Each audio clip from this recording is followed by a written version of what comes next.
Good evening, everybody. Welcome back to the Players Press from Controller Comrades. First, the updates.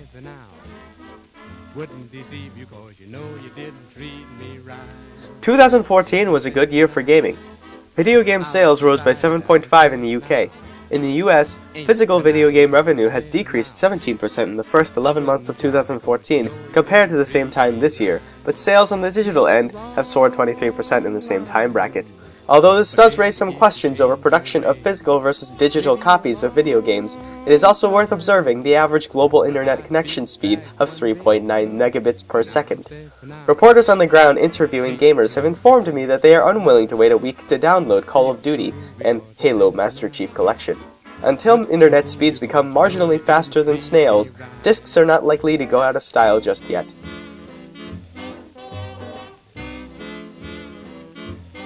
A new update for the Xbox One's SDK, or Software Development Kit, has allowed game developers more flexibility with the ES RAM of the One.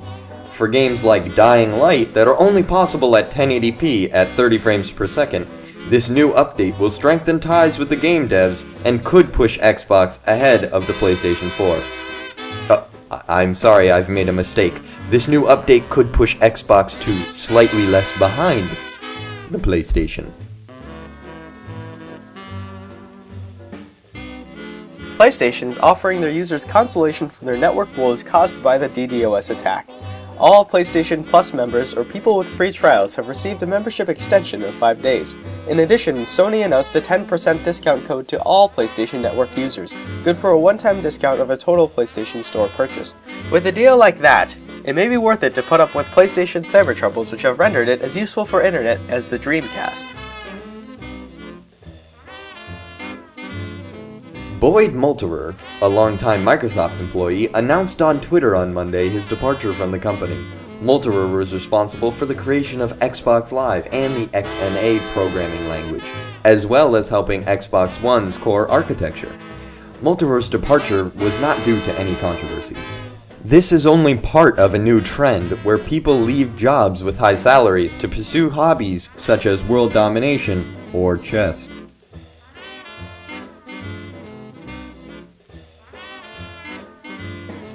Pull out your VPNs, change your passwords, and purchase those air-gapped computers because the hackers and leakers have let loose the hacker-leaker dogs of war. In the past 7 days, there have been 6 major leaks and hacking instances. The largest of the leaks released the Xbox One SDK and documentation, and brought with it a hellstorm of problems for Microsoft. Although it has opened up the possibilities of creating quote-unquote homebrew apps for the One, it has also opened the never-ending gateway of modders. The group H4LT leaked the info on Twitter on December 30th and said it was for, quote, creativity and research, end quote. The only creativity they sparked is the possible wave of wall hackers and colorful gamer tags throughout COD and other multiplayer online games. Assassin's Creed Liberty, set in 19th century London, was leaked a few weeks ago, and although recently Ubisoft has confirmed its existence, the game was leaked, causing Ubisoft some disappointment for its fans and development team. Killing Innocent Bystander Simulator 2013, or its codename Grand Theft Auto 5, had a leak of cheats, weapons, and vehicles all present in the upcoming DLC, scheduled for a release in early 2015. Both Ass Creed and Getav have men and women working tirelessly to put these games together, and when leaks happen before the companies want to release info, it creates gaps of trust which can lead to problems in the future and soiled pants. So please, the next time an ad comes up saying, you won 2 free iPads, click on it, man. Those free iPads aren't going to use themselves. And if you get an ad for the latest leak, don't look at it. Wait until the official press release by the company and then fangirl however much you want.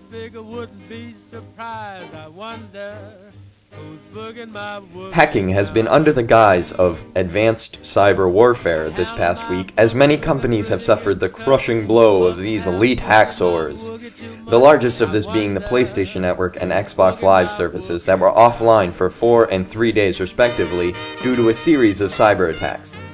Especially during the Christmas rush, this was a crushing blow to both Sony and Microsoft, as their ratings on DownDetector.com plummeted to 2 stars of 5, while Nintendo Store and Steam Store continued to hold steadfast at 3 of 5 stars. Origin, a subsidiary of EA, had users reporting unwanted purchases and sketchy activity on their accounts the last few days.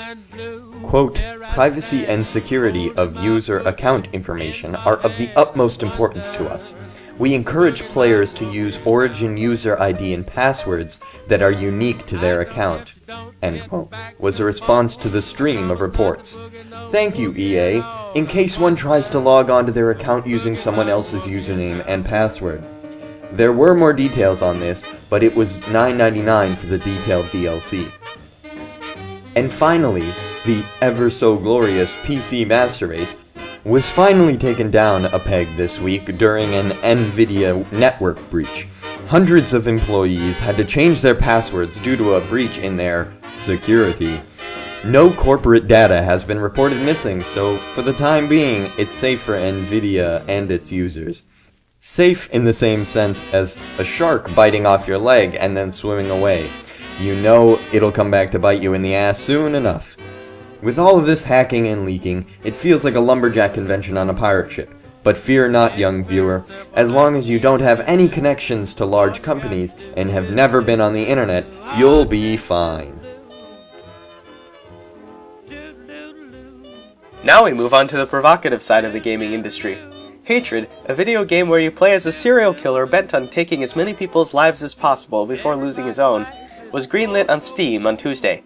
The game has generated a large amount of controversy, namely regarding game ethics and censorship. Despite the fact that the game has the character brutally murdering innocent people for the sake of satiating his sadistic personality, the game gathered a significant following after the release of the trailer, prompting excitement, fear, and a bottomless pit of opinion articles from all news sources. Hatred also entered the discussion of censorship when its greenlight page was removed by a Steam staff member, with little explanation for why, a solid move from the company as usual. Thousands of people sent complaints and otherwise made their voices known that blocking an excessively violent and morally ambiguous game featuring executions with people begging for mercy was absolutely wrong.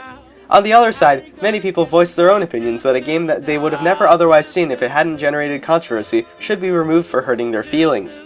Fortunately, Gaben personally stepped in soon afterwards to nip censorship in the bud and restores Hatred's Steam page.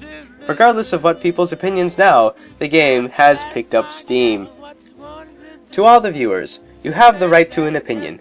You do not have the right to oppose your opinion as truth on other people. Don't hate hatred because I hate hatred. Hate hatred because you hate hatred. Now it's time for the promising game of the week. No Man's Sky is a game about a man who finds a box full of money in the desert in a bullet-ridden car and gets hunted down by a stocky fellow who then... Oh, my apologies. That's No Country for Old Men. No Man's Sky is a first-person survival game that procedurally generates entire galaxies. Traveling from world to world in your hovercraft, USS Enterprise, nope, that's not it either. X-Wing Fighter, no. Spaceship. You can explore expansive galaxies created almost randomly, so every playthrough is like playing a new game. Each world and star, as far as the eye can see, is travelable to, which creates a vastness that No Man's Sky is all about. Create and embark on a fantastical journey throughout hostile worlds, filled with seemingly infinite amount of species, traders and barterers, and valuable collectibles for an amazing space odyssey. Oh, forgive me, Stanley Kubrick is not allowing us to use that. An amazing interstellar voyage. And now I've been given word that Christopher Nolan has also barred us from that. Okay, an amazing star journey. Oh, come on, George Lucas? We didn't even use Star Wars. Oh, okay, now they want to sue us for using that. Okay, how about this? An amazing interplanetary excursion. Thank you, viewers, for your constant support. Without you, this show would not be possible. Thank you to our sponsors, and to viewers like you, and Happy New Year's. Good luck with your future endeavors. Subscribe to our channel to keep updated on all the haps of Controller Comrades. If you want to see our older videos, click here. Like us on the book and follow us on the Twit for constant streams of useless information. Oh, and by the way, did you see our bonus point question on our last video? Way up there. If you want bonus points and the respect of Controller Comrades, legal tender for any Controller Comrades stores and subsidiaries, leave your answer in the comments. This week's bonus point prompt: name the artist who wrote the music in this episode. This concludes our show. So long, and until next week.